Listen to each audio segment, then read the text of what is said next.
all over the world. More than 200 countries are affected.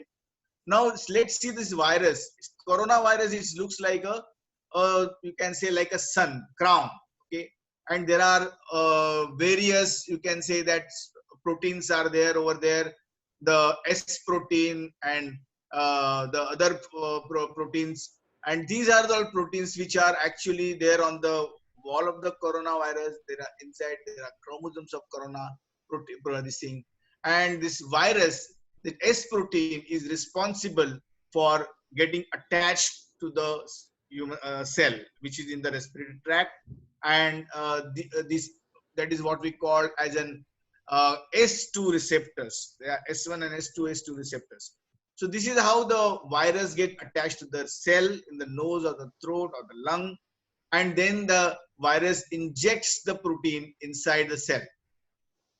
Okay, and then the whole chain reaction happens inside. The virus gets multiplied in the cell, and then it comes out of the cell, affects the other cell, and this is the way the virus spreads in the respiratory system.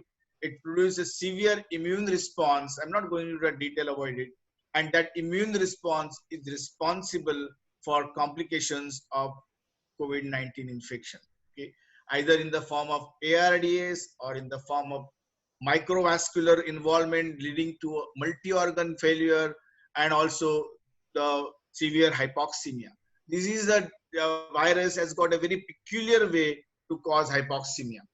I'm not going into the more the pathogenesis of it and the immunology of it, but it is important to know that which are the host factor are most affected.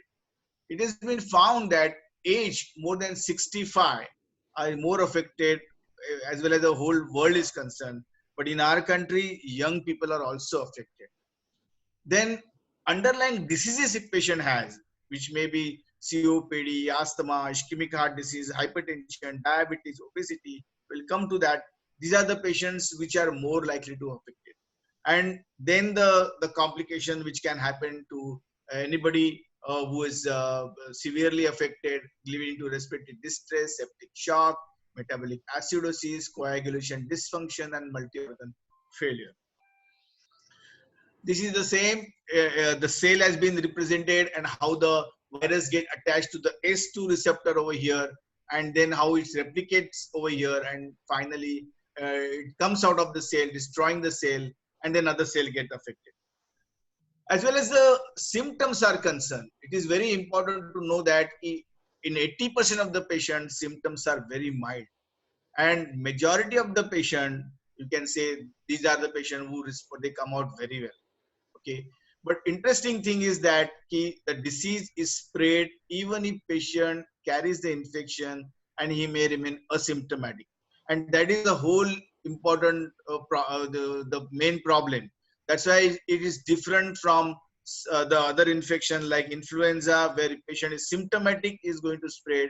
Here asymptomatic patient can be a carrier for prolonged period of time and can spread the disease to his contact. The severe symptoms are seen in only 20%.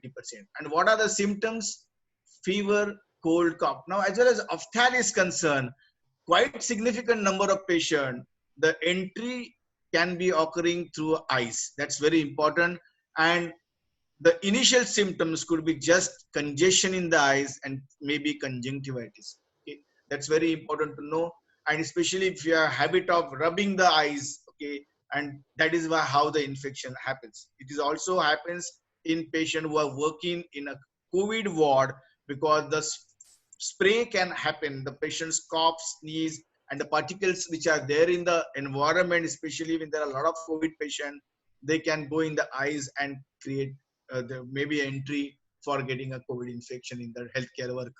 So fever, fatigue, dry cough is the main important complaint. But interestingly, in this group of patients, anosmia and diarrhea are two important vague complaints which are setting, because 30% of the patient can have GI problem. Remember, diarrhea may be the initial manifestation.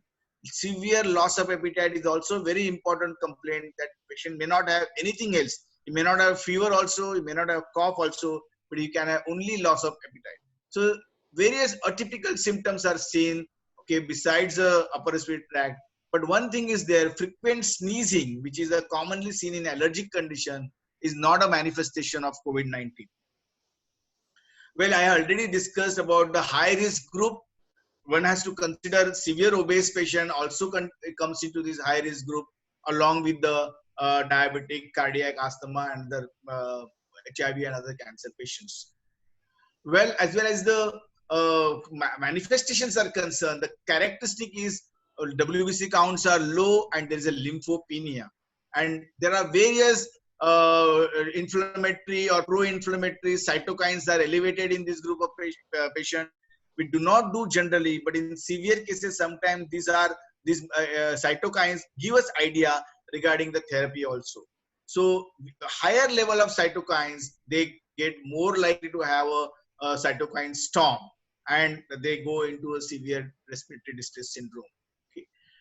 Multiple organs are affected: lungs, heart, microvascular, liver, kidneys, muscles, and even CNS system. There is nothing like no organ which cannot get affected by COVID when it comes to a very severe condition. Well as the interesting thing, as well as the pathology is concerned, a cause of refractory hypoxemia. This patient do not respond to regular oxygen therapy and ventilator therapy because it separates oxygen from him. Okay, and that leads to like a carbon monoxide poisoning or like that, and patient's hemoglobin gets separated out, and then porphyrin is separated out.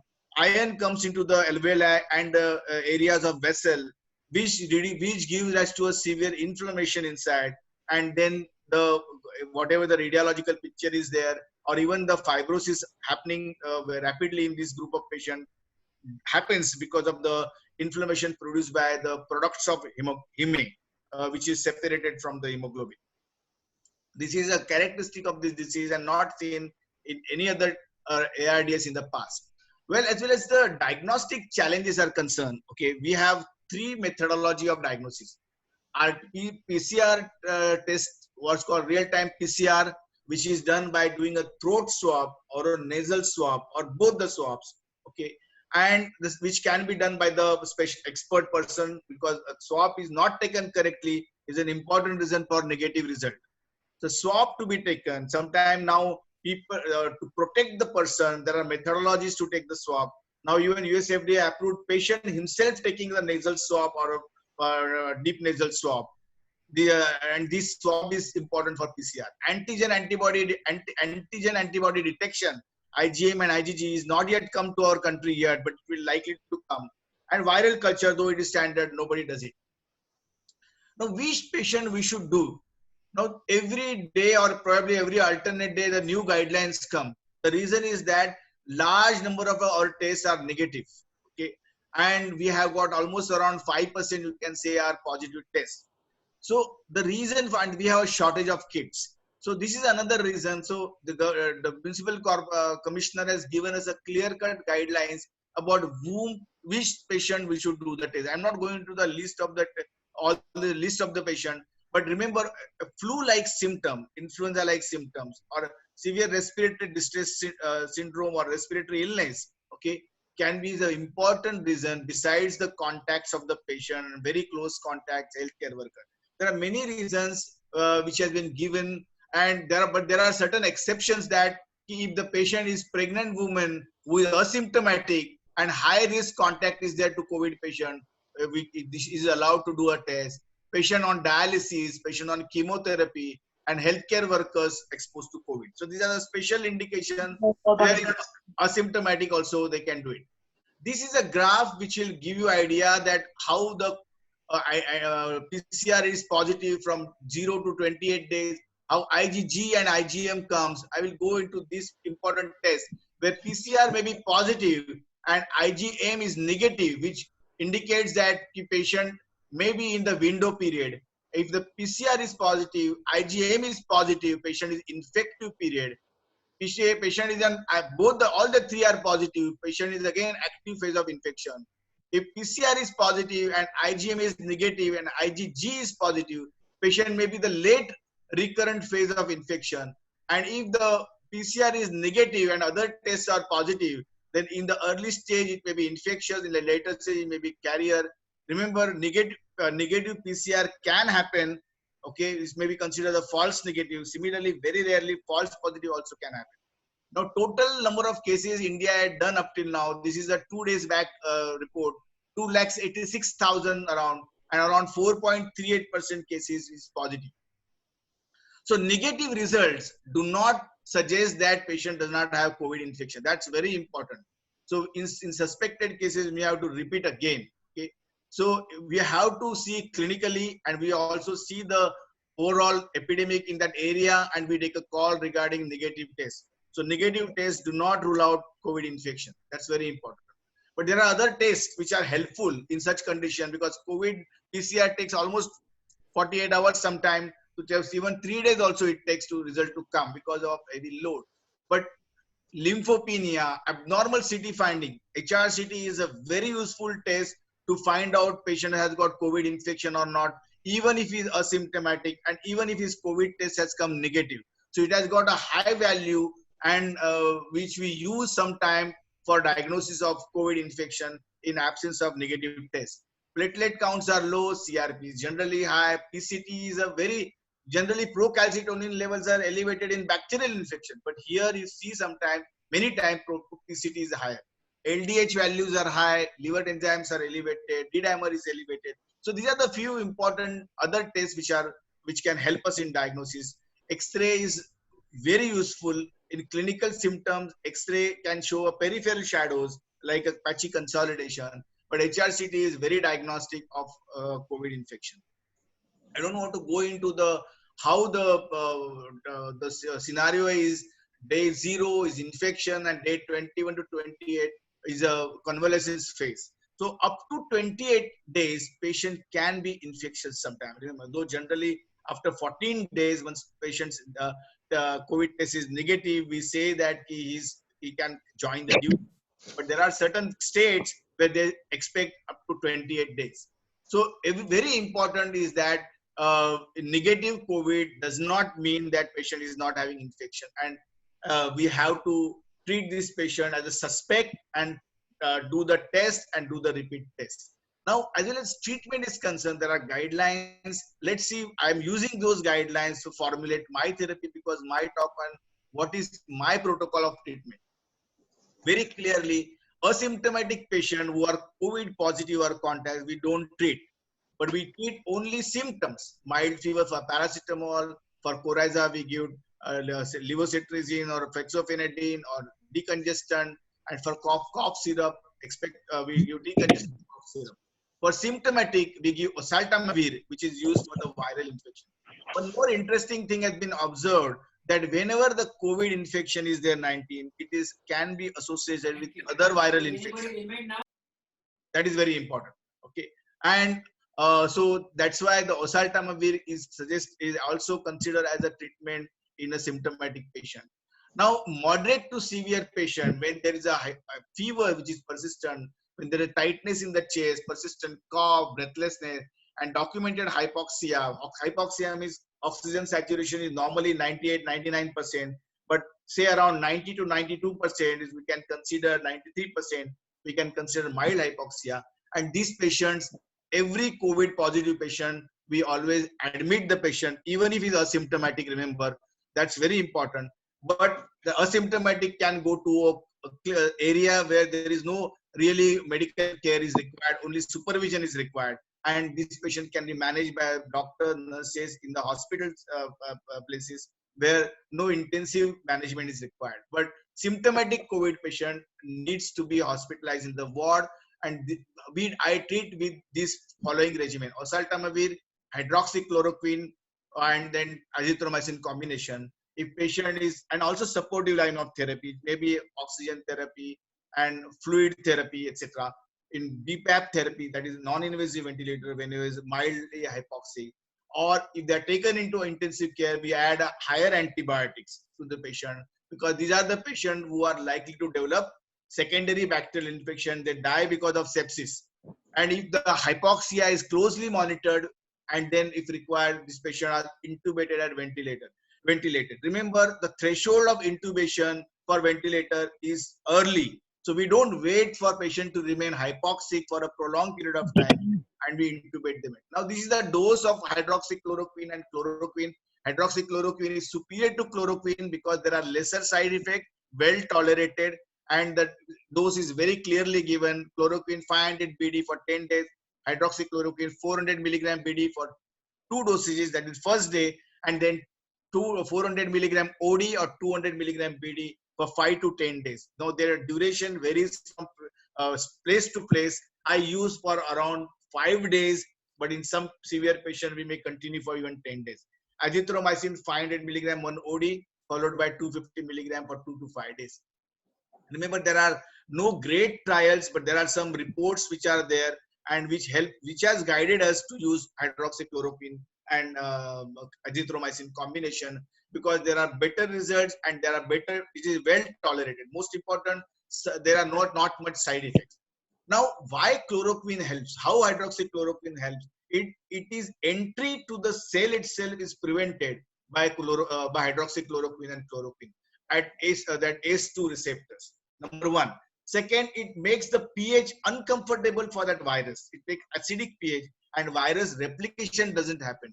And third important is that this cytokine storm is reduced by this chloroquine. So chloroquine has got a great level of action. This is a theoretical action and which has been used in previous SARS, previous infections, corona infection, and people are now using, there are studies showing that yes, it is useful. Now, it is used for prevention also. ICMR recommends for preventing the COVID infection, but they are not recommended for common people. It is recommended only for healthcare workers, and I have taken to all my staff who are working with me, and my hospital is also adequate. Everyone has been given hydroxychloroquine. Dose is very simple: 400 milligram BD on the first day, then 400 milligram every week for 7 weeks, and their relatives they can give for 3 weeks, but the dose remains the same. So this is the dose of hydroxychloroquine. Is there any other thing which can help us? Yes, innate immunity of the human being is most important to fight such novel infection. Remember, we do not have any immunity to this coronavirus, which is new virus. So nobody has this, but the innate immunity can help us. And how you have good innate immunity? Probably we are little more protected because of, they say, BCG vaccination we have received. We have a lot of viral infection happening in our country, especially the dengue fever, malaria, or parasitic infection, and our infant mortality rate being higher. Probably our children who are living, they are much stronger compared to the European and other people. So that is one of the method theory that why our people may have an innate immunity to fight against COVID, and that's why probably we have lesser mortality and lesser spread as well. I'm not very sure about it. This is our thinking. But yes, vitamin D, vitamin C, and especially if you ask me, one thing I will suggest you, please, zinc is a well-known, is a molecule. Zinc molecule is very important in giving a good immunity, and capsules, vitamins containing zinc, okay, will be useful. Okay, exercise, good sleep, and vaccinations. Now, these vaccines are still not available. This is a good important chart which will give you a futuristic treatment for COVID infection. If you ask me, 3 drugs, if anybody who is VIP or anybody would like to treat when they are seriously affected by COVID infection, 3 important drugs which can be, we have to look for. One, remdesivir. This is a drug which prevents or the RNA dependent polymerase in the cell. So replication of the virus is prevented in the cell. Second is favipiravir. These are 2 drugs which you are looking for. There are some initial reports are good, favoring, and good results are there. But there are many trials are going on the various drugs. The lopinavir and the combination with the darunavir combination is not really found to be effective, and ritonavir and lopinavir combination not being and we are not using now. Prevention remains the important part of the therapy. I think, remember, this disease is going to teach us how prevention is more important. So if you see that the lockdown, social isolation, or you can say keeping distance between the people, social distancing it is called, okay, are very important. Remaining at home, okay, is the most important method of preventing the spread. Even using mask, everybody should use mask. Why? Because mask leads to, using mask leads to lesser amount of infection in the surrounding. Okay, so that's why the mask is important. Mask may not protect you, ordinary mask may not protect you from COVID, but it will prevent the spread in the society. But only mask which can really be useful is N95, which has got extremely good, you can say almost near 99% to 100%, 95% you can say prevention from this viral infection. But this mask should be used by the people who are actually working in the COVID ICU or the COVID ward. Surgical mask is fairly okay, which will prevent say around 75 to 80% of the infection.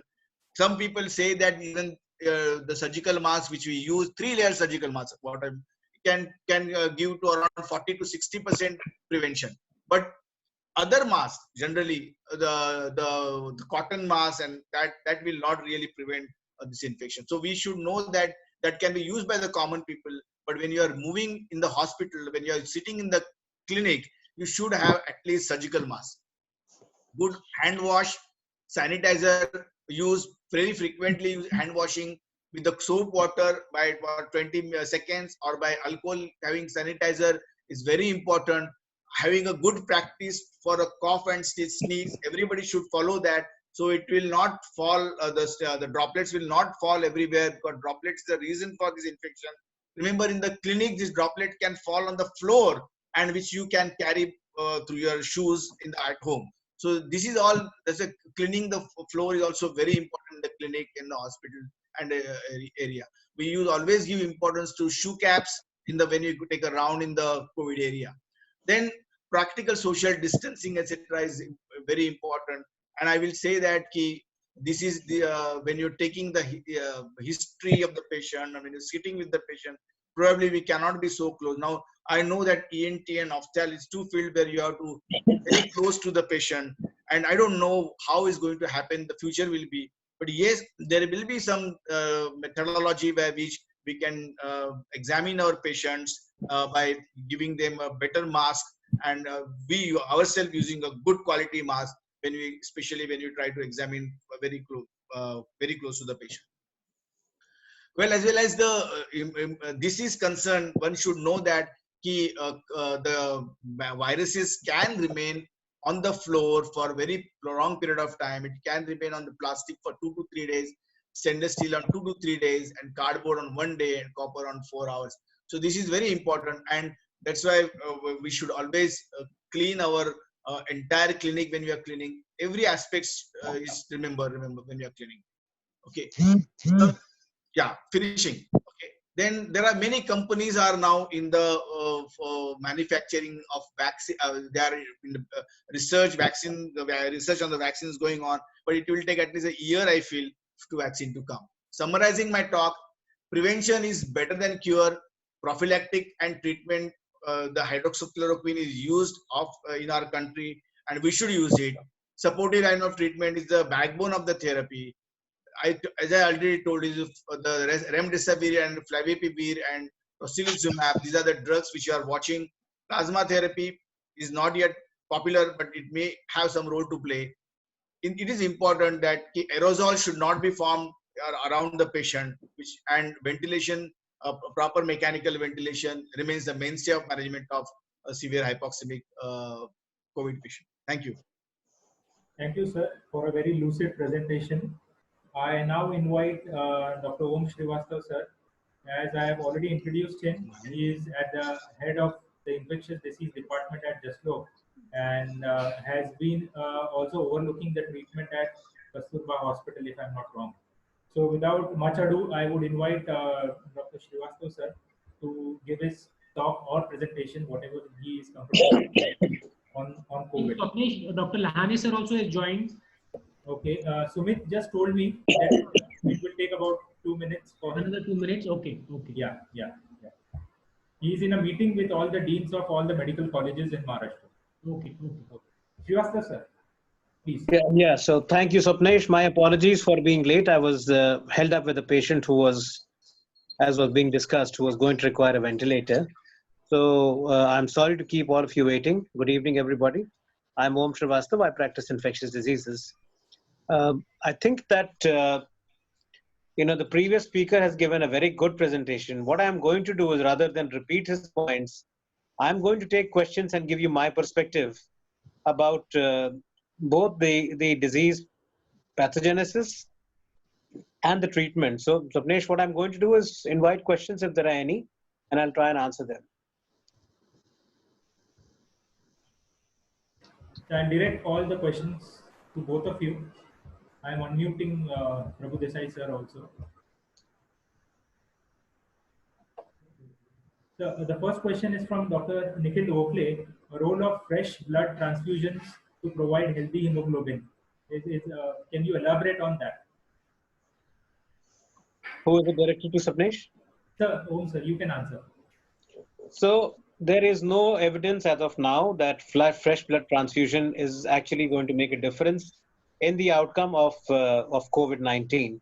There is a fair amount of talk about the breakdown of heme and the glycosylation of heme, but I'm not sure if there is enough evidence to support that a fresh blood transfusion is going to be beneficial. What will help is that there is a fair amount of hypoxia, but that comes out of the inflammation of the disease process itself.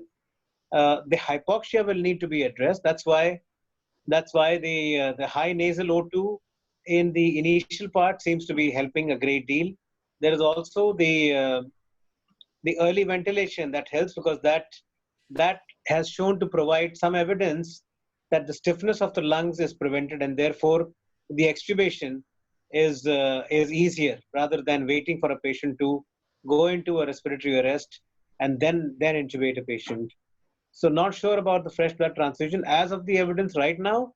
I don't know if there's an evidence right now, but this is an evolving learning mechanism. We are all in the process of understanding. Do remember that this virus is less than 4 months old in our understanding, and it's an RNA virus. It's not a DNA virus. It's a small RNA virus. RNA viruses by nature are sly and cunning, and not very trustworthy. So the important thing is, so do remember one more thing, that in countries which initially had in the first wave, they had a very good control over the total number of patients in the outbreak, are now seeing the second wave. Singapore did very well to start with. Singapore now has, every day they are reporting between 700 and 800 patients who are being infected. So this is in less than 2 months' time. So this is what is now described as a multiphasic virus. This virus will come and go in phases, and that is the other reason why you'll find that somebody who is having a negative throat swab on day 1, day 3, day 5, day 7, day 10 will suddenly have a positive throat swab at the end of day 7 or day 10 or day 15. That is being happening. In fact, this resident doctor that I was just talking about intubating right now, which is why I got held, she had 2 negative throat swabs and now she is positive, and she has suddenly gone into severe hypoxia. Her oxygen saturations are about 55-60 on 2 sequential blood gases 4 hours apart. So I think that a lot of the evidence that is coming through, I think Dr. Prabhu Desai will agree with me that Yes. you will find that there are a number of people who will share their anecdotal experiences in studies which are not very well powered. Study design is not very good, but that paper is accepted and maybe a respected journal. That does not make it authentic evidence. So I would say that we need to be a little bit cautious about accepting everything that comes across as being evidence right now, because if you recollect, what we knew in January about COVID-19 is very different to what we know on the 20th of April. So it's an evolving story. The important thing is to keep your mind open, listen to all the evidence that's coming along, but also be aware as to what is the reality in India and what can be applied to our patients. Sure, sir. I'll take 2 questions at a time because there are a lot of questions. Dr. Sachin has asked, what is the exact time to start steroids in such cases? And also Dr. Jigish has asked, some reports of high pressure ventilation being actually harmful causing damage to alveoli in COVID pneumonia. What is your take? Yeah. Sir, should I answer that? No, sir, Dr. Prabhu will answer it. Okay. Fine. First is steroid use. Now, remember one thing, that steroids are always considered as some sort of a weapon to fight this inflammation, okay, which is there from Corona in SARS time, and also now even in the influenza when we have H1N1 pneumonia and ARDS, and now also there are various reports which are coming. Remember, there are a lot of controversies about the steroid therapy. And I personally feeling that every patient should be taken into consideration as an individual approach, rather than giving a guidance to we should use steroid in this group of patients. But there are reports showing that yes, steroid is useful. There are also reports showing that long steroids is not going to be useful, and in fact they can create complications, especially the secondary infections, bacterial infection, fungal infection, etc. Because remember, the patient who are on ventilator are having a prolonged period of ventilator. My bet is that I will give steroid around 6th to 7th day of hypoxia. And if patient is likely to worsen rapidly that time, okay, I will give steroids, say around 40 milligram, you can say Solimedrol BD twice a day, okay, for 4 to 5 days, and then I may taper it off very rapidly. So this is my methodology of using steroids. And there are studies where dexamethasone also being used instead of methylprednisolone. And as well as the ventilator is concerned, yes, there are complications of ventilation. It's called barotrauma, because patient being not responding, hypoxia remaining refractory, they increase the ventilation, they increase the PEEP. Even there are, in the beginning, people have used 20, 22 PEEP also, which generally we use positive end expiratory pressure around maximum around 10 to 14 in the routine ARDS when we are using. But the guidelines are there that we should not use high PEEP in this condition, and we should maintain PEEP less than 10, okay, when you are treating ARDS of COVID-19, okay, because it leads to hypotension, it leads to barotrauma, pneumothorax, and also hypotension lead to a severe hypoxemia further. Okay, we are having a couple of questions regarding HCQ. So I will take all the three questions together because they are pretty much similar. So there is one question by Dr. Nishikant Borse asks that since if we are going to start our ophthalmic OPD soon, then should our family members be on HCQ? That is one question. Dr. Vinay Agarwal asks opinion about prophylaxis after 7 weeks. I guess he means what do we do after 7 weeks of prophylaxis? And there is a third question again, which Dr. Preeti Nirmal asks that is it so that the oxygen requirement in COVID patients who have taken HCQ is higher? So these are three similar questions. If you can highlight on these. Yeah, I can talk, and Dr. Srivastava will probably add something on it. So first is HCQ for our families when we are going to start our eye ophthalmic OPDs. See, currently HCQS is given just to our doctors who are actually practicing inside the COVID hospital, or they are working in the hospital, healthcare workers, and to their direct relative. And the recommendation is up to 7 weeks and up to 3 weeks for the people, which is not beyond that. There are no studies on that. There is a study probably going on of people, around 40,000 people are their studies going on, and the results will come probably, it may take long time. Then we'll be a little more clear about the using the hydroxychloroquine for a prolonged period of time and giving to how safe it is to give to our family members.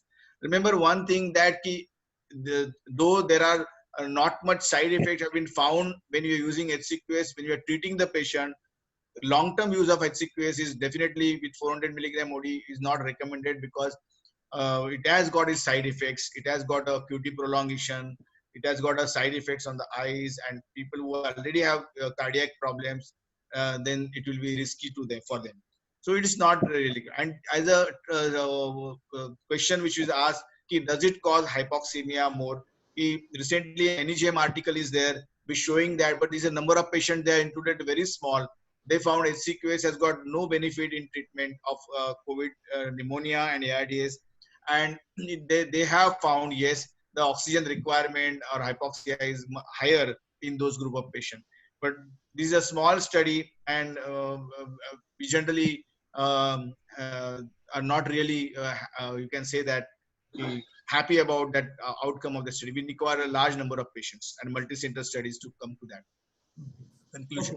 Okay. Dr. Om Srivastava, would you like to add anything, or? Yeah, so as sir was rightly saying, see, the biggest advantage of HCQS is that over and above all the medications that we are talking about, it is one of the mildest and the best tolerated immunomodulator, right? It is something that modifies the immune system response so that all, or at least most of the pro-inflammatory cytokines will get suppressed. That's why even at 400 milligrams once a day, patients with rheumatoid arthritis or patients with connective tissue disorders, I've seen them tolerating it for years and years, 3, 4, 5 years. Some of my patients on that dose of HCQs, they don't seem to have a problem. The only thing that I ask them every time I see them is, can you see the color green? Because that's the first color to be lost in patients who are going to start getting, the ocular manifestations of the toxicity of HCQs.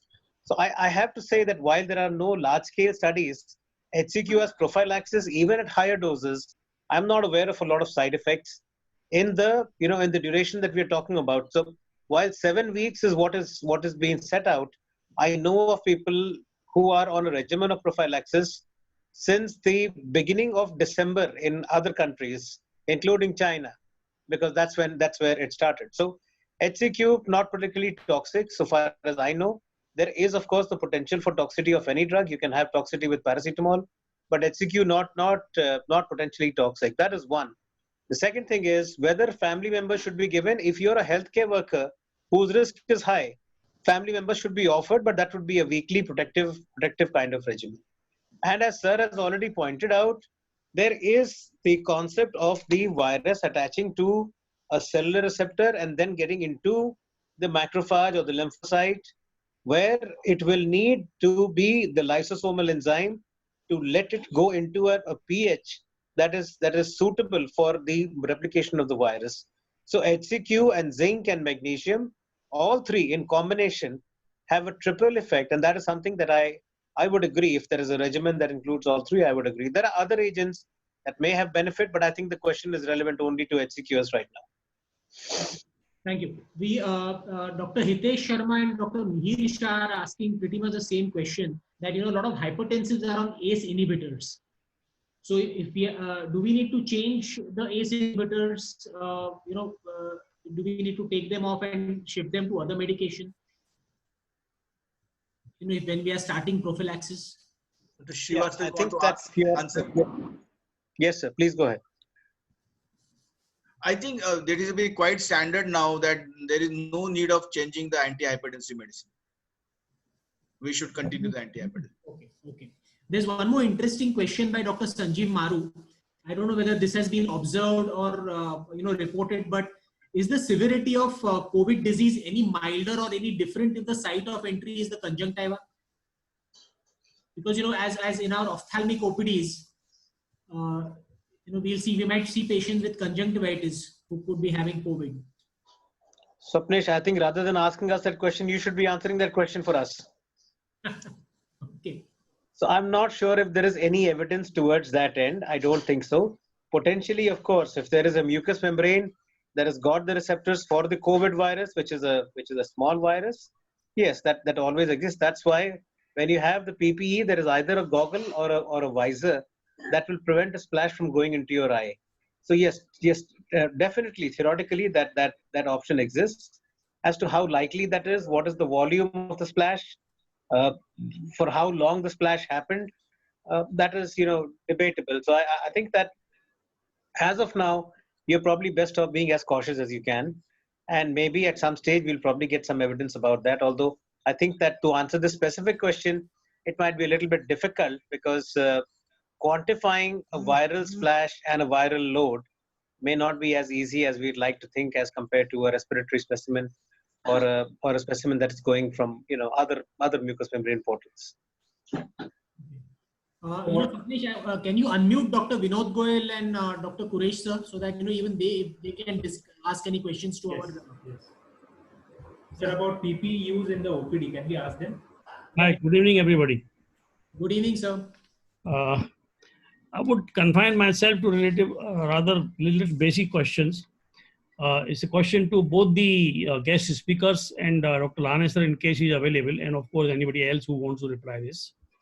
That when it is safe to start the ophthalmic OPD now, at what stage from now onwards we should start the ophthalmic OPD?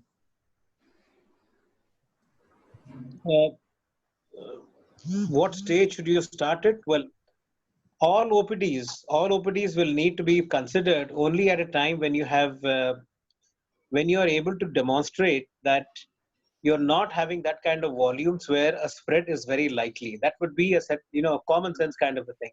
If your OPD sees 300 patients every day, then you probably need to wait unless there is an emergency. If your OPD sees between 40, 60 patients, between 2 or 3 people who are sitting in the OPD who can have the same kind of distancing and the PPE that is required, well, this is a good time to start, because you can't hold on your practice indefinitely, and you can't also hold on the service that you're providing indefinitely either. So it depends upon what kind of numbers you're seeing, what kind of people you have in your team, and how much distancing and spacing you can maintain. Should we wait for the 3rd May to be coming, or we can start at any point of time that the doctor thinks proper? How do you know that it's going to be limiting itself to the 3rd wave? Is there a 4th wave or a 5th wave or a 6th wave? So the point is, again, you need to look at the numbers that are being, is your area a red spot, the place that you practice? Is that classified as a red spot? At the moment, whole Bombay probably is red spot. No, the whole of Bombay is not a red spot. There are about 260 places in Mumbai which are red spots. The whole of Mumbai is not a red spot. Mumbai does have the maximum numbers. Okay.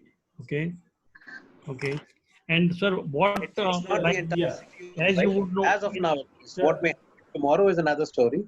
But it would depend upon which part of the city your clinic functions, and that would be a matter of assessing for yourself with the D ward or the officer of the local ward to find out what are you looking at, the numbers you're looking at, and then taking a call from there. The government is practically forcing in a mild to moderate way to not close any OPDs except the dental or something probably. No, I'm not going to answer that. If Dr. Lahane is there, please let him answer that, or if there's anybody else who'd like to answer that. Lahane sir has just joined. I'll just unmute him. My next question is, sir, that that the TORCH examination, then the refraction, then the non-contact tonometry or the contact tonometry, and then dilatation, fundus examination, fundus photography, up to what stage at this moment of a pandemic we can start the patient examination? So again, you'll have to take a call based on how much distancing you can keep and how much you can make sure that you're not getting infected. All right, that's as a general. Distancing still is required, so whatever requires close down, we should not start that. Yes, that's correct. Okay. Lahane sir has joined. Lahane sir, good evening, Lahane sir. Good evening, everybody. Good evening, sir. Good evening. Good evening. Good evening. Thank you, Om Srivastav. It's my pleasure, sir. We had just Dr. Prabhu Desai did a fantastic presentation on COVID, and Dr. Srivastav sir is taking various questions regarding COVID and related to our ophthalmic practice, sir. Okay. After that, then once he finishes, then I will talk. Yeah, sure, sir.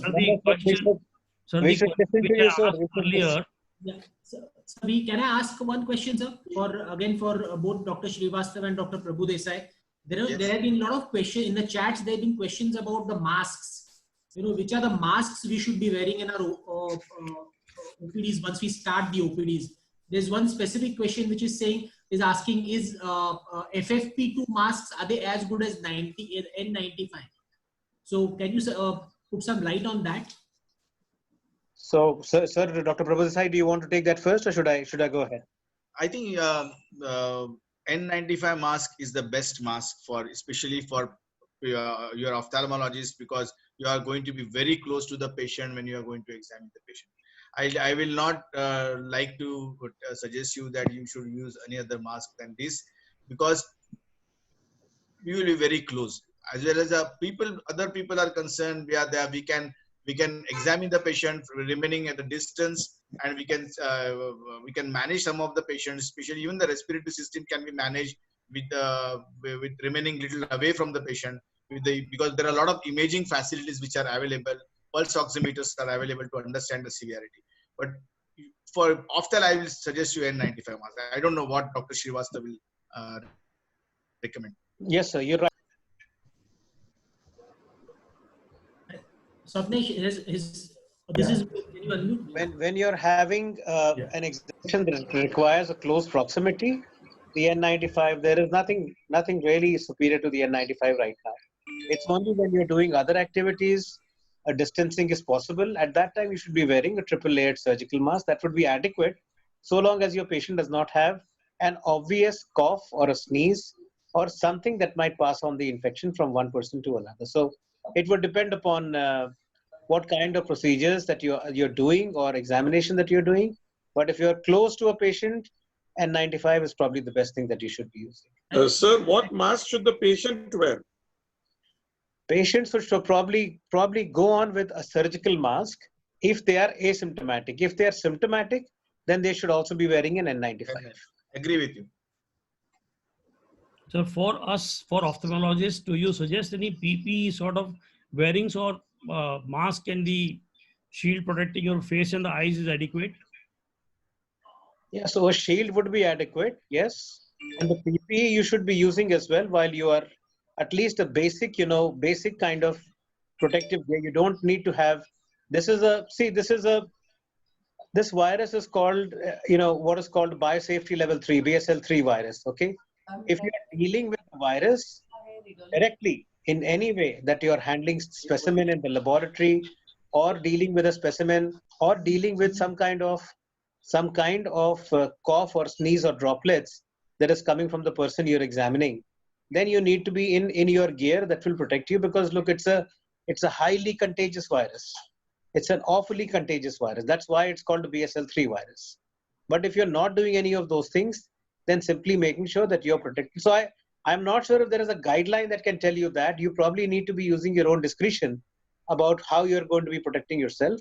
But as a general rule of the thumb, if you are going to be exposed to secretions of a person you're examining and you're at close proximity, use an N95, and whatever other gear is required to make sure that you're safe, you should be using that. That's a very good clarification, sir. One more question, maybe at the cost of repetition also. Is it possible that we have certain types of patients we should refuse? Baba, you are most probably a COVID infected patient, something we should not see that patient in the ophthalmo OPD. Any guideline for that? So I'm not aware if there is a guideline. I don't know. First of all, okay. I don't think your suggestion. Well, I'm not sure if you can ethically refuse a patient. What you can do is to make sure that you are protected, that this patient is not going to be transmitting the infection to you. But you still need to see the patient. If you're somebody in the public health service or even in private practice, you are going to need to see the patient. You can't turn that away. That is failure of duty of care. So you can't say that. Dr. Prabhu Desai would be seeing hundreds of tuberculosis patients in a month, people who are HIV positive, people who've got other viruses which are highly communicable. I don't remember anybody being told that, look, please go away. So I don't think we can do that, and we shouldn't either. But that's a zone which is of an individual person who can decide as to what is the best thing he can do. Ideally, you should be able to accommodate every patient, howsoever sick he is, and all you can do is to make sure that you are adequately protected. Okay. Thank you. So there is a question that once the COVID patient becomes negative, we are seeing they becoming positive again. So then the question of doing a pre-operative COVID test, is it valid, or are we justified in doing, at least for our surgical cases? because we would be seeing patients in our in their window period.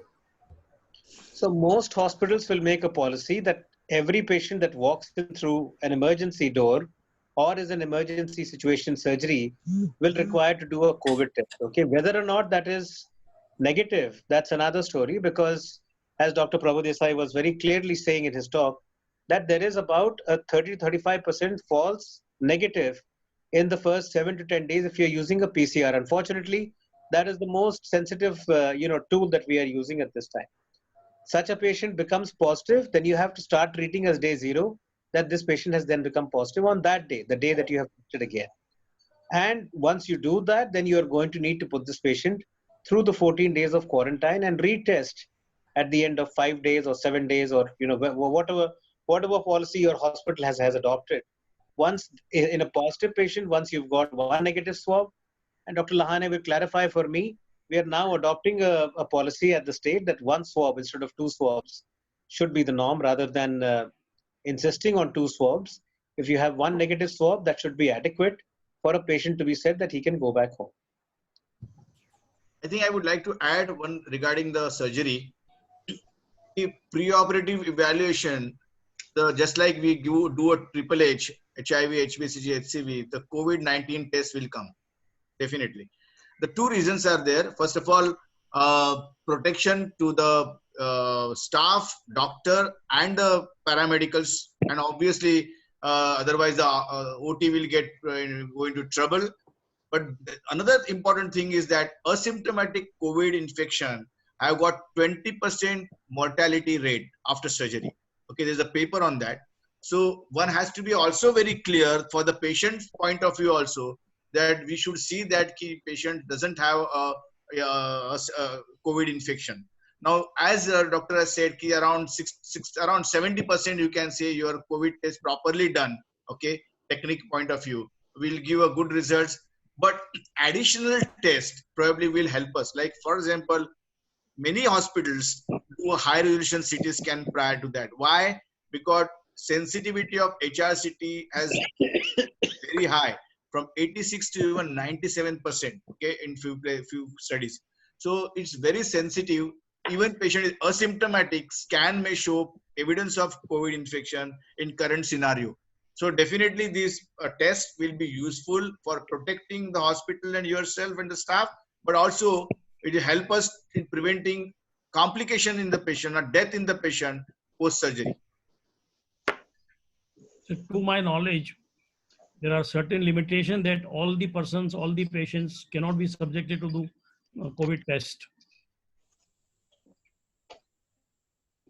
You still need to do it. There may be limitations, but you still need to do it. It's like Sir was saying, there may be situations where a person who is, say, HIV positive may decline the test, but you still have to use universal precautions. So that is probably going to be the norm in our lives from here, because the COVID is not about to go anywhere. It's not likely to disappear anytime soon.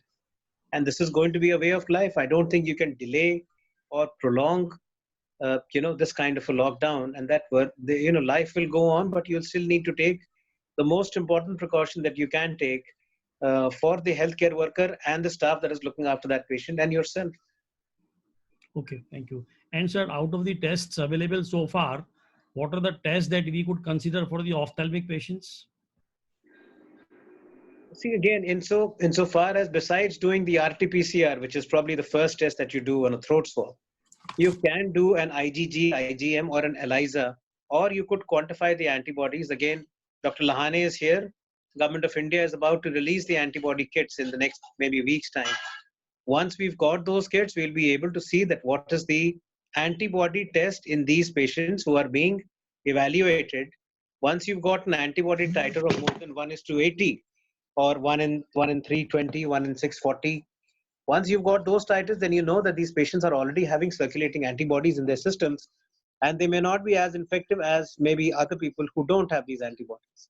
But those tests also have got their own fallacies. There is no such thing as a fail-proof test for this situation. So it will be a matter of maybe a combination of a couple of tests to look at what is the best thing to assess the situation of your patient at that time. But diagnostic wise, there are those tests that are being employed right now.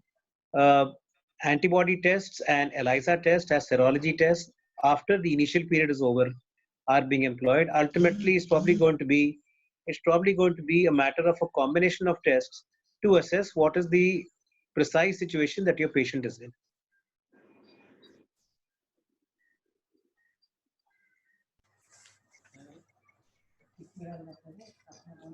Questions about reuse of N95 mask. Is it advisable, and whether UV light is effective in sterilizing the OPDs? UV light, people have asked about UV light and air purifiers for their OPD and the reuse of N95 mask. Yeah, so N95, sorry, I think Dr. Prabhudesai is answering that. No, you can go ahead. Okay, so N95 can be reused. It needs to be, and you need to ensure that that is being sterilized in the proper way. That can be done.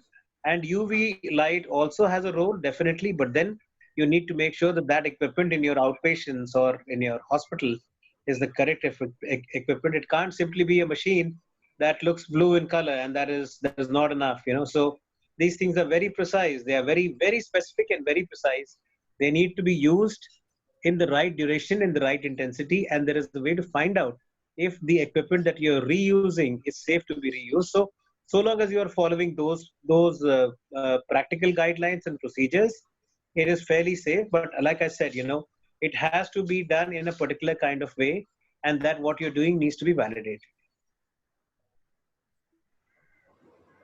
Can I add one thing? Yeah, sir. Yeah. See, at least N95 mask will be in short, definitely. So we have to see how we can reuse it. So there are some techniques which are there. The N95 mask, we can put it in the plastic pouch, or you can say in the box, and without any touching, you can put that N95 mask, okay, on the box, and you can close the box after you use it. So you are not touching the outer surface of N95 mask. So your mask is going to be with you. So once you use the mask, you can use it for a number of hours when you are, because every time you cannot remove, you have to remove while for eating food, for drinking water, for tea, coffee, etc. But this technique probably may have some role to play, especially in a country where with a shortage of masks. Every person will be given 3 to 5 masks in the box, and one can use that mask at a time. And the next day he can use a second mask, the third day you can use a third mask, and fourth day probably the fourth, fifth day probably the fifth, and again on the sixth day you can use the first mask. Because the virus is generally, especially for this, I can't talk about M tuberculosis, because the bacteria, the mycobacterium remain for a very prolonged period of time. But here virus will not stay for more than 72 hours on that mask, and obviously the effectivity of mask will not go. We do not know by microwave, by ultraviolet ray, by ET sterilization, or the other methodology, whether the mask effectivity will remain or not. So this is, you have to do studies on that. But this is a simple technique, probably one can try, and it will be useful. Sir, any other questions from your end? Can you unmute Dr. Goel, Sapnesh?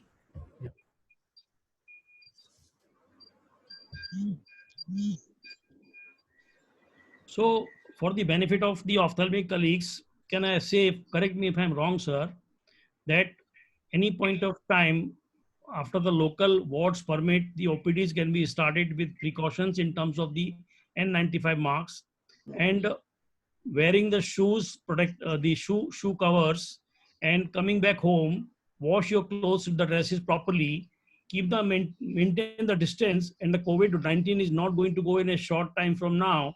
So take your own call when to start your OPDs. As far as surgeries are concerned, there are no guidelines at the moment, and Lahane sir may be a right person to tell us when to start the OPD and when to start the theaters. So I think, Swapnesh, shall we proceed with Dr. Lahane sir's? Yes, sir. Yes.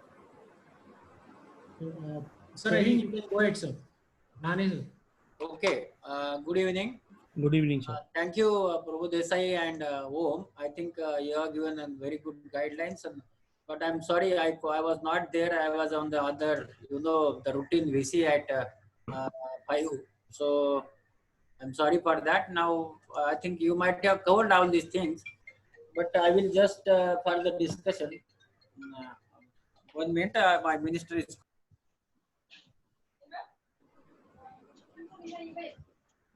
So by that time, there is one more Meanwhile, question. can I ask one question to Srivastav? Yes. Yeah. Suppose Dr. Srivastav, suppose vaccine is available and it is effective. Can we will be having a normal life over here and normal way of practice what we used to do earlier, or it is going to be the same? Sir, you're asking me tricky questions. First of all, is the vaccine going to be available? It's not going to be available for another year's time at least. Yes. At least a year's time. Second of all, will the vaccine cover every strain? That's Yes. also something which is debatable. Third of all, is the vaccine going to be effective against a virus that has got multiple phases, as we have seen already? People who are negative turn out to be positive in 2 weeks' time. People who are positive turn out to be negative in the second test. So, these are number of imponderables. I think we don't know enough. We don't have a grip on the virus in the way that we would like to. It's something that we'll probably know more in the maybe in the next 12 months time. And once we have started not clinical trials but actually using it in the community, only then we'll be able to assess in maybe 6 months or a year's time. My own feeling is that this is our new way of life. I don't think we're ever going to go back to our way of life as it was before COVID. And this is actually a good thing because our social distancing habits would have required to be changed. Yeah. Sir, there is one more question. Will sanitizing our clinics between patients or at the end of the day with sodium hypochlorite or any solutions help? And what is your opinion on that? So that is the only other thing that is known to work, 5%, 0.5% of sodium hypochlorite. Most of the housing societies that I know, at least in the areas where I live, most of them that have taken that recommendation, they sanitize every surface from the lift button to the door handle to the cars to everything else. Every surface that is likely to be touched by a human being gets sanitized about 6 or 7 times a day, and then it just keeps getting sprayed. That is pretty much your only mass scale kind of protection that you can do in places where you reside, where you live, and that's a very very useful tool. So hypochlorite, yes, it definitely works in hospital infections where there are outbreaks with those bugs which are known to be very adherent to surfaces. We end up using higher strength of hypochlorite, and that works as well. So yeah, I think there is a definite role for the use of hypochlorite, especially in this situation, but it needs to be done in the way whereby a surface, so the extent of hypochlorite and on a surface like a table is going to be good for about 4 to 5 hours, not more than that. And that's why you need to keep repeating that cycle every 3 hours or so. Once you're doing that, then the chance that the virus may get through and get into a building complex or a hospital complex becomes as low as possible. It's never going to be zero, but it becomes as low as possible. So, but there is a little concern about sodium hypochlorite being a little corrosive and it having bad effects when inhaled. So then not at 4.5%. Okay. The corrosion starts at about 9%. 9 to 14% is what it will start to corrode. At 0.5%, it is not corrosive. The only thing that you will get is a strong pungent kind of an odor that lasts for about 15 minutes after the spraying is done. But that's the only way of knowing that it is effective. If you can't get the odor of the hypochlorite, then your solution is even weaker than it should be. So, that's an indirect evidence that you're doing the right thing. Can air conditions harbor the virus? And if I may ask, how are the ICUs or the OPDs sterilized at your end? Because all of us are working in OT and even the procedure rooms all are in the air condition all the time. So we are worried about the life of the virus if the virus can be viable in the AC. Is the virus viable in the AC? Only for a short period of time, especially if you've got other spaces in the area where you're using this AC. You may be having part of the OPD or the hospital, which is open air or open access. In those situations, yes, there is a potential, although I'm not aware of any studies that have been done about this aspect, but potentially, yes, in paper, this can happen. So the important thing is to have only closed spaces where you are going to be looking at patients. If you're looking at patients in open spaces, then they need to be sterilized in a different way. Can you repeat the second question? Could you please repeat that? How are the OPDs and the ICUs in these multi-specialty hospitals? How are they sterilized, or any fumigation, if you're aware? You would probably need to use something like this. You can also use 70% alcohol. You can do 70% alcohol. There are some multinational companies who've got large spaces where they are using drones now to spray the entire space. They're using drones to spray it, 5 or 6 times a day. So that's a strategy that you would need to do if you've got very big spaces, because you can't keep one person who will keep wiping a table every 3 hours all the time and do it correctly each time. So different institutions employ different strategies, and you've got to find out what is the best strategy for your institution. Deepan sir, I think Rane sir has started a screen share. Yeah. We'll wait for him. Yeah, no, so unmute, sir. Na? Yes.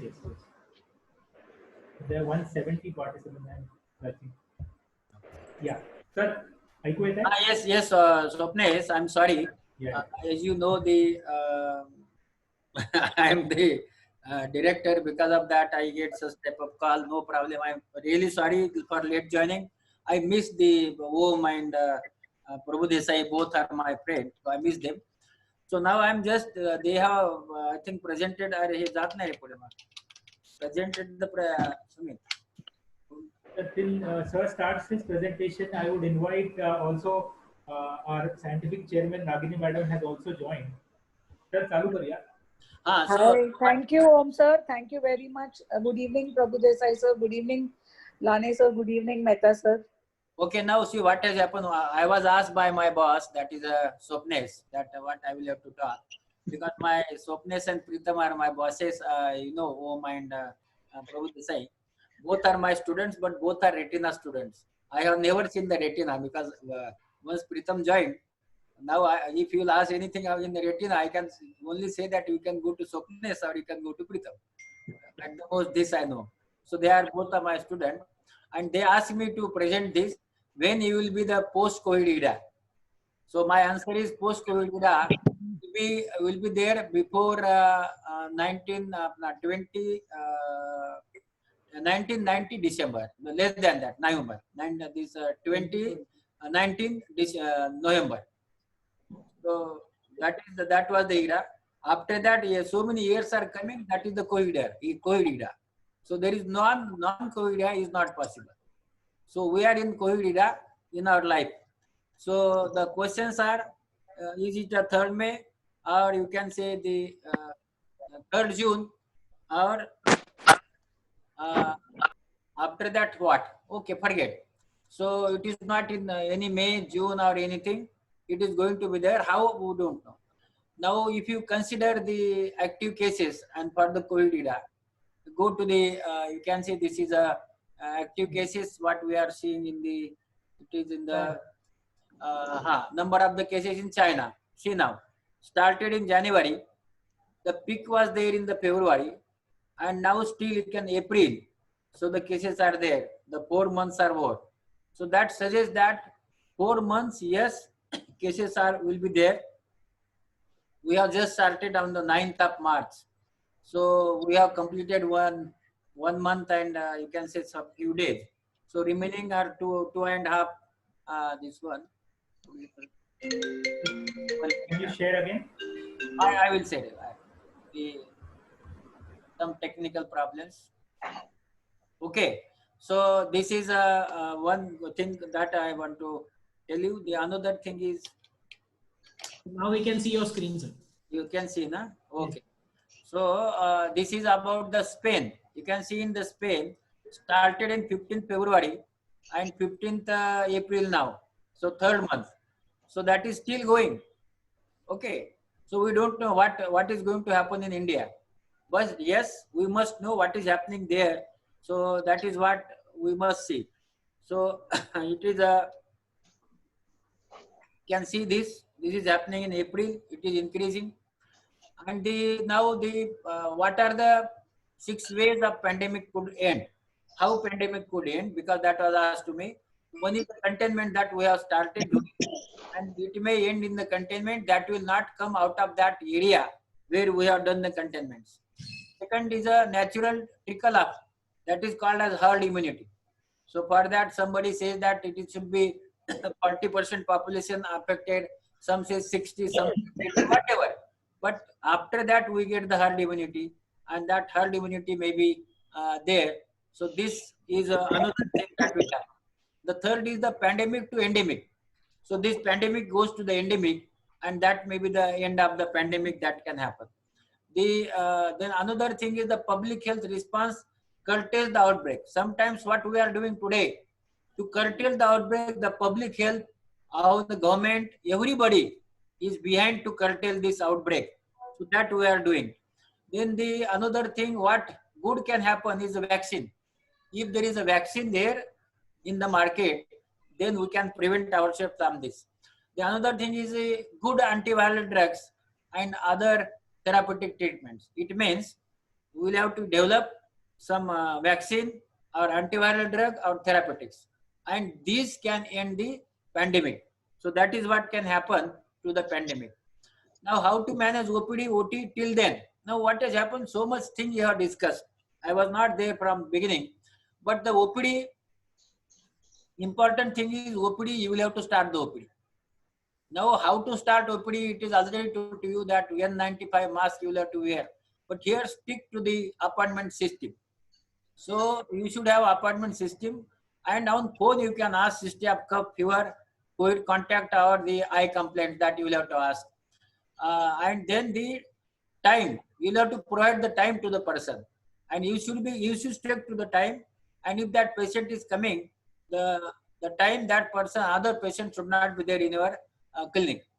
Now the request, now what happens with us, there are so many relatives that come. So request only one relative, so that the number of the patient, number of the people coming, that will be less.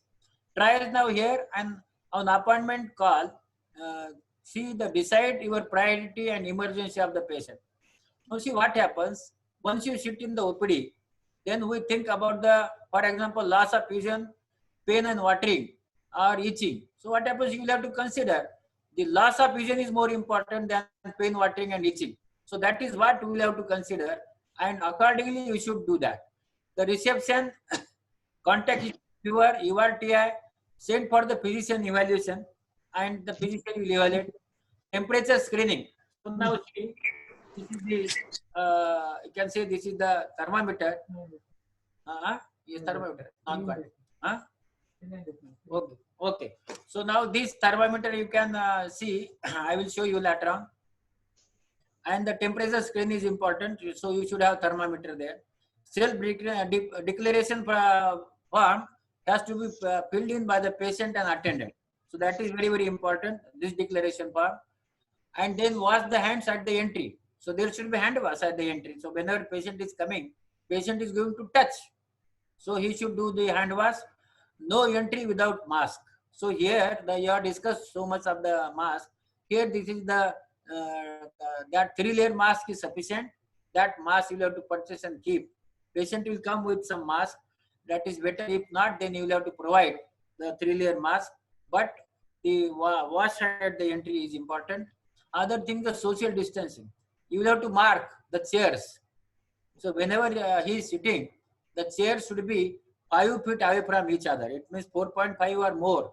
So the distance between two are round, not only the one distance, horizontal distance, then vertically they should be close by. No, horizontal, and you can say the all type of distance should be minimum above 4 feet. So that is very important, so that the social distancing should be maintained whenever you are examining the patient. Now another thing is the waiting area of the patient. So there should not be crowd in the waiting area. because you are giving appointment. At a time, one patient should come, one patient goes to the doctor, other comes and sits inside the waiting area. So don't call so many, because those who are having very huge waiting area, they can call 5-6 patients, no problem. But while going, while coming, there will be, you can say, they can meet, they can come close by. Better that two patients should not come in contact with each other. One patient is seen, then that patient goes, other will come. So that minimum patients in the waiting area is also important. Avoid unnecessary workup. So what happens? Don't shout at me. But my one friend, his name I will not declare. I was sitting in his clinic. The patient came of the mature cataract. And then once the patient came, he examined to that patient near about 35 minutes. I was sitting, he did the ophthalmoscopy, direct ophthalmoscopy, indirect ophthalmoscopy, then slit lamp. He took the tension, and I think he was examining with the torch differently. So different type of examination he carried out for near about 35 minutes. He is my classmate. He is practitioner in Mumbai. After 35 minutes, patient went out. Then I asked, patient was having mature cataract, why you was examining for this? He told me, Tatya, this is not in government service. This is a private practice. Patient come to us, we'll have to give them time. And once we give the time, they will pay. Now, for the God's sake, I request you, don't give them time. Because they will not give you money, but they will give you COVID. And if you want to COVID, examine. So that is very, very important. So it is very important that avoid unnecessary workup. Now, when the COVID will not be there, then you give 3 hours to one patient. But what is required workup, you should do it.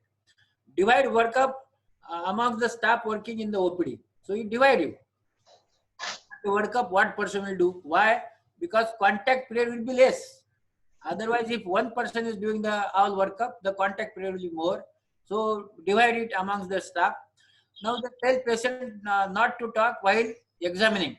So what happens? If patient is talking, then some of these things droplets can come out of this one, and he has got the 3-layer mask. So that may filter something. So better that patient should not talk whenever you are examining the patient. So cup and this talk you should avoid whenever something is there. Clean instrument between two patients.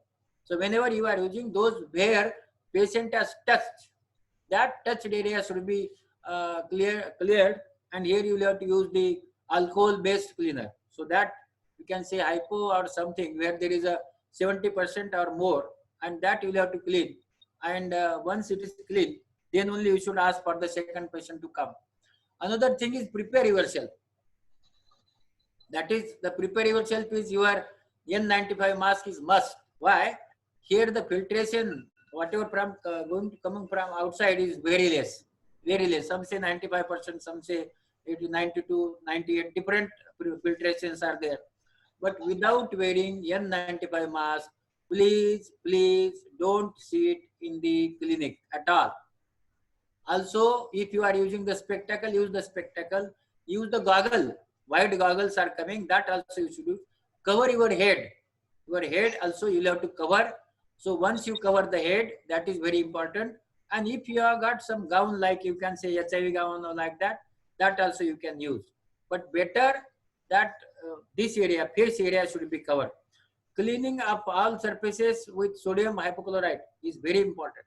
0.5 to 1% or isopropyl alcohol, which is more than 70% based sanitizers, that you will have to use for the cleaning. That is must. And the operation theatre. The triage is important. Limited number of the cases. Clean up the OT between each cases, and the minimal number of the OT persons. Now what happens? We have got so many OT persons. So one is assistant behind, one is assistant right side, one is assistant left side, one is assistant coming down, one is assistant going down. No. Better that you should have your own trolley. You can operate better. If not, assistant should have the N95 mask, so that he will not, you can say, he can infect you. So that is what is important. So this number of the person, cleaning, and limited number of the cases. But when to start cataract surgery? After 3rd May. Up to 3rd May, no cataract surgery. It means no surgery, which is, you can say, planning surgery, no.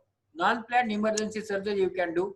And if you are doing emergency surgery, now officially it is not required that you should go for the test. But yes, patient may, as you are operating the eye, you can test the patient.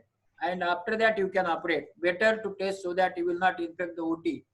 Now COVID test for each patient posted for OT. Today I will say officially as a director, no, it is not required.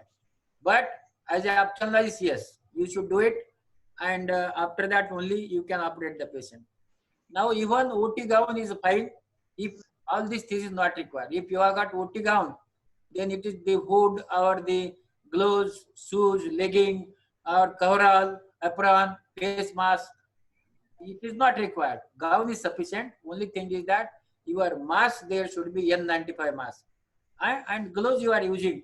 So only thing is this is not required, but yes, you will have to be in OT gown. And you gown change for each and every patient if you are operating in emergency. Now what American Academy recommends, provide only urgent and emergency, emergent care.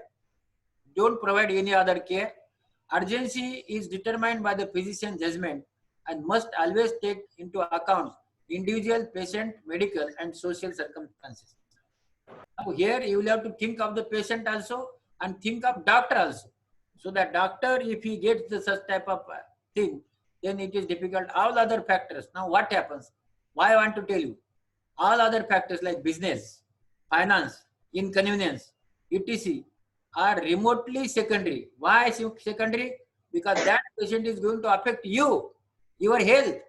And the maximum doctors who are more than, you can say, 50, 52, 55, they are diabetic, hypertensive and comorbid. So because of the tension, they are already comorbid and that may trouble you. So this is an existential crisis because we should be exempted from that. And this crisis is very, very important that we'll have to see. And what I will tell you is the be safe.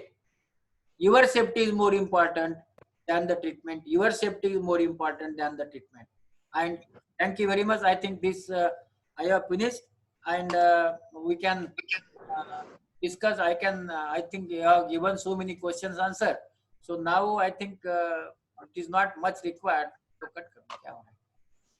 Okay. Okay. So there is one question which they are saying that only cloth gown, though you said that not everything, but the face shield is not required. The particles and the protective gown is important, no, sir? No, see. While operating, because you know. Protective gown is also required, not only face shield, but you will have to require gown also. But yes, sir. The gown, OT gown is sufficient. Yes, sir. Om sir was saying something. Yes. Nice, sir. I think you answered it correctly. That's all that I have to say. Thank you, Om. Thank you very much. You know, Om is my friend. Just I want to tell you, whenever there is a problem in JJ Hospital, Om is called, and Om has saved my so many doctors because I think he is an JMAP person and excellent physician. He is helping COVID also, but whatever it may be, he is an excellent human being. So really, Om, I thank you. My privilege, sir. My privilege. So whenever I call him, he comes to me. Maybe 10 p.m. in the night. Any question now? Thank you, sir.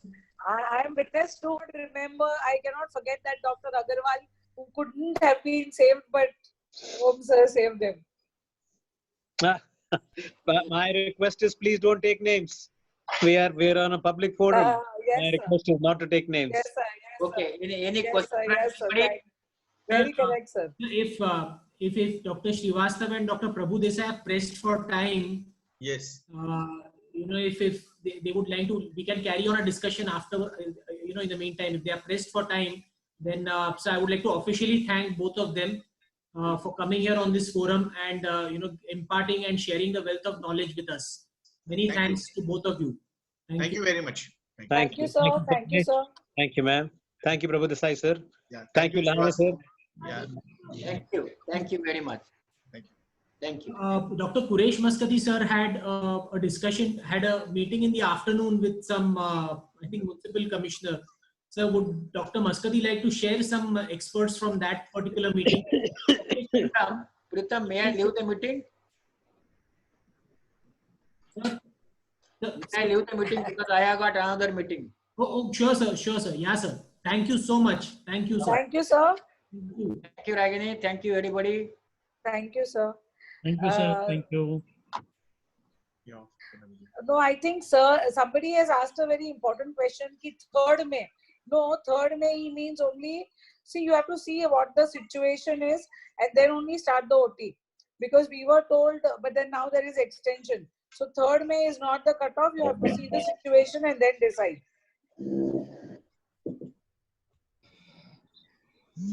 Dr. Swapnesh, can you unmute Dr. Quresh so you can speak?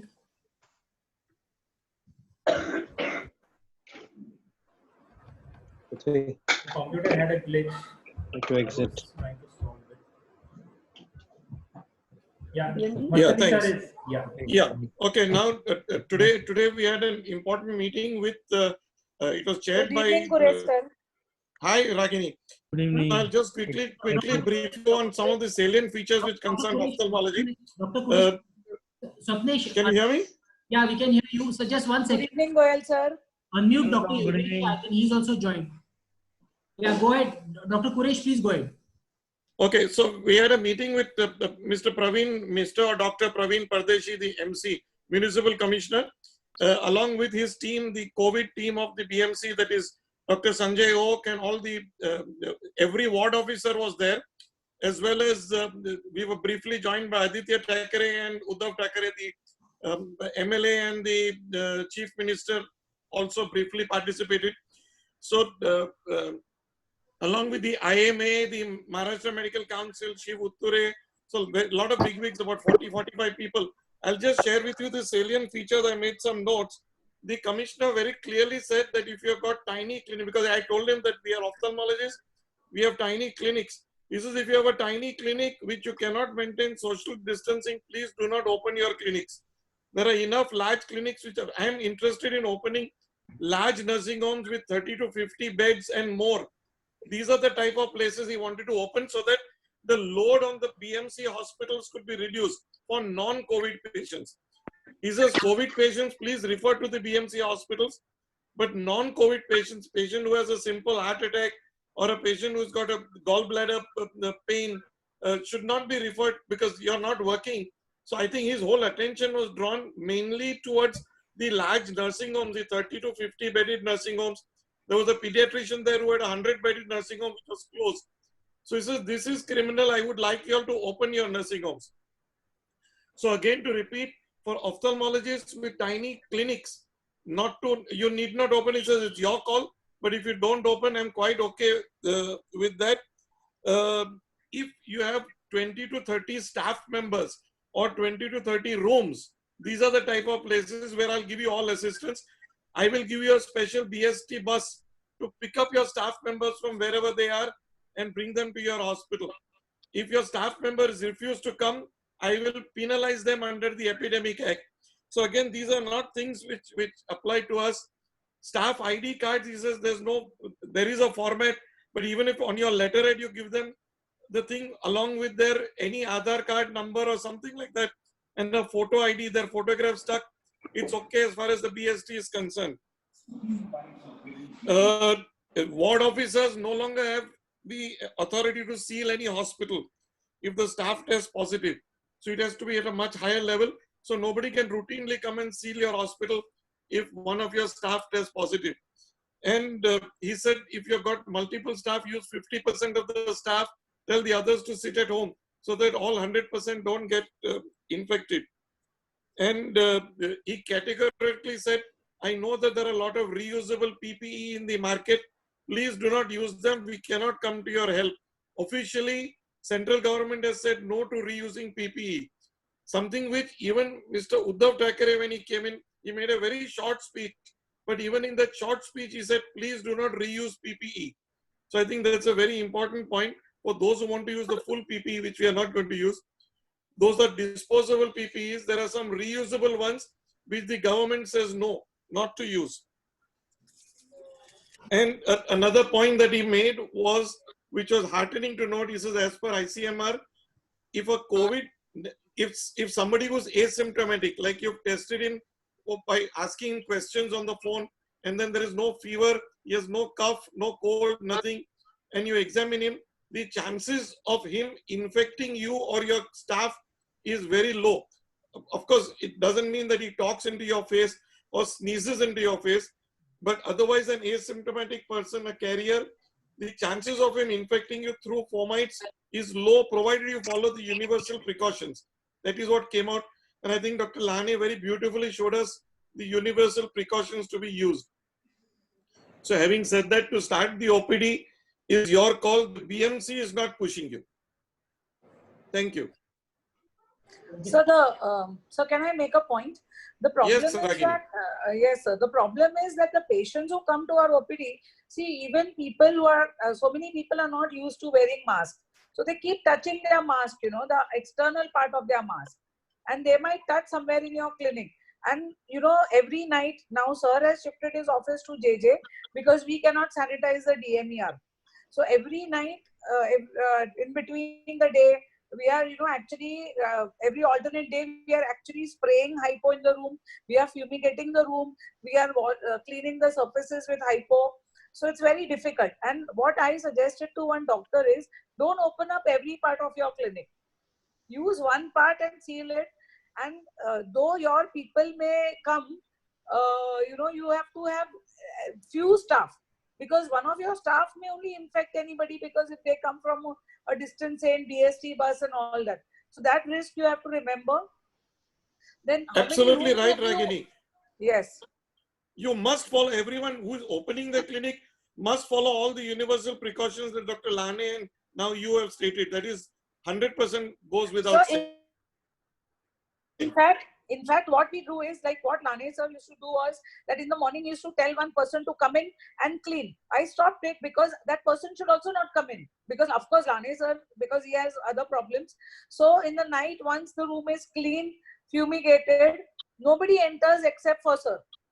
So whatever surfaces are touched where he is going to sit on the chair, only he is going to touch. The bathroom is also not clean when he is using the room. Only when he disappears in the night, it is clean with hypo, the surfaces, the knobs and everything, and then it is fumigated, and very strongly fumigated. And we are using hypo for all surfaces. Hypo does damage the wood and all that, but now we are not bothered about all that. And in fact, you have to, so we have a sprayer in JJ.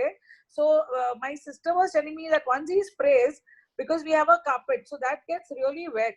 So, you know, that to that extent, all this is required. True, so I agree with you that everyone should follow these precautions. Don't take it lightly. Don't just open the OPD for financial gains. Yeah. So I think, sir, we had an AIS webinar about 2 days back, which I was a part of, and over there Yes. also, you know, we were talking about how we've always had a concept of OT list, where, you know, we as clinicians and surgeons, we sort of look at our OT list and plan. We'll have to get used to the concept of OPD list now. We'll have to plan our OPDs. We can't leave it just to our secretaries now to Yes. all patients their whims and fancies. Yes. We have to triage our appointments. You know, we have to, like Dr. Lanesa said, look at which are real emergencies, which patients can probably wait. Second aspect is we'll also have to distance the patients. You know, maybe every 20 minutes, every half an hour, so that one patient comes, maybe another patient comes, one patient leaves, then the third patient is coming. And in between the, you know, appointments, probably clean the area. So I think this will have to be this OPD list kind of a concept. We will have to get used to that, because we've never really gotten used to it. Most of our OPDs are like walk-in public places, you know. We'll have to get to the used to the concept of vetting of these things. So I think I'll. Yeah, very true, Preetham. Absolutely true. So And you know, one more thing is that the patient's touching. So how many times are you going to wash their hands? And one more thing is that from the time all this started, we are not doing any DOs. So residents have been told that you have to do only IOs and no DOs. I mean, obviously everybody does understand that, but still for some residents who are on this meeting or whatever, so that's very important. And to clean the lens, and you know, when to change gloves, or if you're wearing gloves also, to sanitize your hands, because you will transfer something from your gloves. So even if you're wearing gloves, for the patient's safety, you should clean or take sterilium on the glove between patients or between your work. Otherwise, you will be transmitting something, though you are safe. So, you know, we've had a marathon session today because, you know, this is the most important topic right now in our lives, which is going to affect us for eons to come in the future. I hope the discussions which we had were really fruitful. I think, you know, I've just made a split decision in my mind. I think everyone will agree that we are going to have these webinars thrice a week. I think every Saturday, the third webinar of the week, probably we'll reserve about half an hour for this kind of, you know, a question and answer sort of a format from, you know, our stalwarts and between our stalwarts and our members every Saturday evening, probably.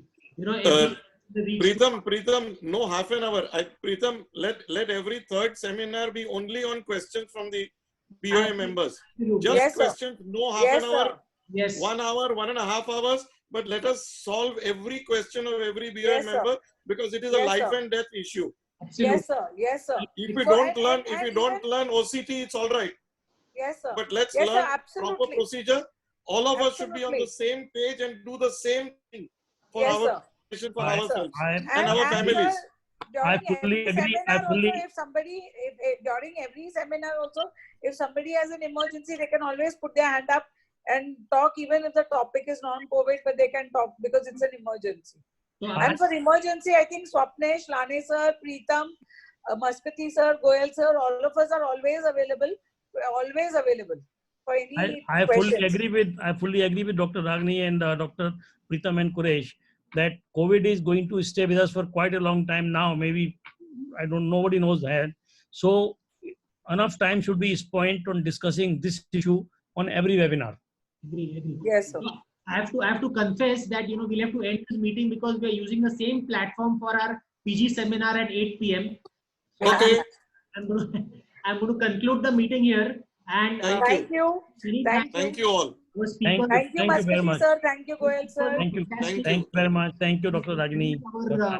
I thank our panel, Dr. Preetham and Dr. Sabnesh, thank you very much. Dr. Yogesh Shah and Dr. Ragini Madam, thank you.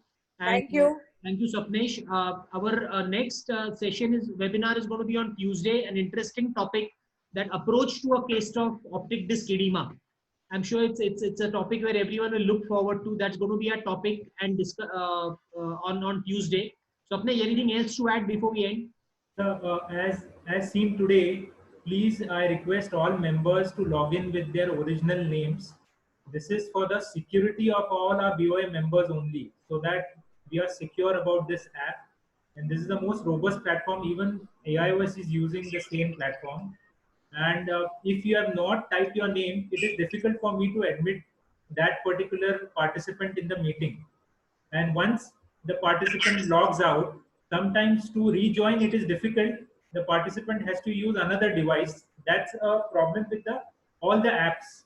So sorry if I have removed anybody. It is because the names were not seen, and it is for the security of all the 170 people who had joined. Thank you. Thank you. So you can go ahead and end the meeting, Sapnesh. Thank you. Thank you, sir. Thank you, Swapnesh. Thank you so much. There are some Yes, posts. thank you. Very well done. You and Preetham are doing so well. I think it's so important for everybody to remain connected. Only one last point, Dr. Ragini. Yes, sir. BOA group, there are certain posts that certain persons could not join or that they've been removed. So I think we have clarified it, and if you can post a message, because they might have not attended the webinar. So if you can post on the group why they were removed or why they could not join. Yeah, and anyway, the webinar will be there on YouTube, sir. The entire webinar. But why they could not join or why they were removed? So that point. Yes, yes, we'll clarify that, sir. Surely. Yeah, please. Yes, sir. Yes, sir. And Thank you, thank you very sir. much. Thank you so much. Thank you very much. Thank you very much, Swapnesh, and thank you, Dr. Preetham. Thank you. Swapnesh.